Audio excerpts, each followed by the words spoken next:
What's up, card family? Today, I got something pretty cool to show you. This is a TTM return that is pretty special. Um, if you watch my channel regularly, you've probably heard of Garry Nutt. Now, a while back, I did a box break of some 91 rock cards, and it was all a bunch of different rock bands, mostly hard rock and some other stuff mixed in. And there's a band in there that's represented called Tangier, and they were kind of a late 80s, early 90s, sort of a hair metal band forged with a southern rock. And they did have, I can't remember if they had a top 40 hit or if it was just a top 100 hit, but they had one sort of hit. And I looked it up, and it's not bad. But all of this sort of started as a joke because I had this card, Garry Nutt, and pulled one card and kind of posted a picture of it. And everyone thought it was kind of funny because look, you see there, Garry, and his name being Garry Nutt with 2 R's and 2 T's. It was just sort of funny. And so I actually sent the card off to PSA to get graded. It's still there. It probably will be there till St. Swithin's Day. But anyways, I reached out on social media to Garry Nutt, and I asked if there's any way he would sign autographed TTM. And he didn't answer until more than a year later. It was like 14 months later he answers me, so he must not check his social media that often. And said, yeah, I'd love to, and he gave me his address. And I sent him the card and a photo and a letter, and here's my return that I got back. And it's actually really cool, and like I said, it started out as a joke, and then ended up being kind of neat. And I have listened to Tangier a little bit more and gotten to like them. They're not going to be my favorite band, but they're still pretty cool, and I'll play them once in a while, and I'll play some of his other music, and it's pretty cool. So here's the card, Garry Nutt, 2020. But yeah, it's a classic card. Garry Nutt. So man, thank you, Garry. Here's some other stuff. Here's the picture, which I actually found this off of his Facebook page. And he says, to Dustin, a real rocker and a new friend, Garry Nutt. All right. And then he also included his business card. She's the event and service coordinator for Port St. Lucie Community Center. That's kind of cool. Parks and Rec. And then he also included this used guitar pick. I don't know if I can get it to focus. Which he also autographed.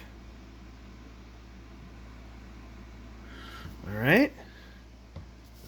And then I sent him, sort of taking a page out of Chase's book.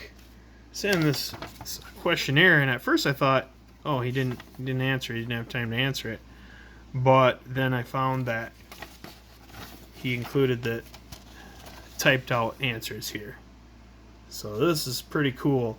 So my first question to him was, do you still keep in touch regularly with your former bandmates? He says, I keep in touch with Mike LeCompte and Bill Mattson. Doug Gordon doesn't use social media, nor do Bobby Bender or Gary Saint. I'd love to do a reunion, but the other members seem disinterested. Then I said, what musicians and bands were most influential to you when you started out? Listen to lots of different music, but mostly rock. I liked and still like the Beatles, Stones, The Who, Free, Bad Company, Led Zeppelin, The Eagles, Grand Funk, Chicago, Beach Boys, Black Sabbath, Mountain, Alice Cooper, and on and on. I also loved Motown, blues, and some early country like Glenn Campbell and Hank Jr. I also listened to Bread, America, James Taylor, Jim Croce, and other songwriters and bands that had great songs. I also asked him what is it like to work with Chubby Checker, as he has toured with Chubby Checker many times. Chubby was great the first time, 1983 through 86. I was young. We played a lot of shows, many arena and festival type dates with virtually every early rock artist. Bo Diddley, Chuck Berry, Little Richard, Jerry Lee Lewis, Fabian, Bobby Rydell, and many more. Then I asked him, of all the bands you've toured alongside, which was the most fun to hang out with? And he says, I'd have to say Cinderella and White Lion. Again, I was young and the girls were everywhere. And then I asked him, what is your favorite project that you've ever worked on? I didn't do a recording, but Skinny Molly was a lot of fun. It was Southern rock with a guitarist from Leonard Skinner, Mike Estes, and Dave Hulbeck from Molly Hatchet. We did some shows in the U.S., but many more in England, Finland, and Sweden. Thanks for reaching out to me, and please stay in touch. So that's Garry, and he did friend me on Facebook. He also wrote this on the Love ZZ Top 2. I don't know if he just forgot to write them, or if he saw that I saw on my social media, on my Facebook, that I love ZZ Top. Either way, I think it's really cool. So tell me what you think below. Garry Nutt, and look up some Tangier. Maybe I'll post a link to one of their music videos or one of their songs. All in all, I'd say it's a pretty cool return. I guess I am the world's foremost Garry Nutt collector, because I don't know many people, if there's too many people that have that are going to have a Garry Nutt card autographed and graded by PSA. There's none graded by PSA right now, so I will have the only one of those. Technically, he only has 2 cards, because I think in that set was this one, and then there was one that had the whole band.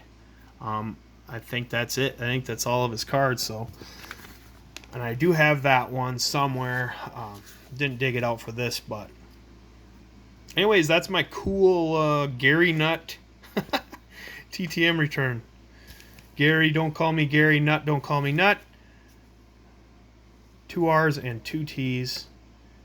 And he's a really nice guy, a really cool guy, a talented bass player who's toured with a lot of bands, who's been a part of Cinderella, Chubby Checker, Tangier, Skinny Molly, and several others.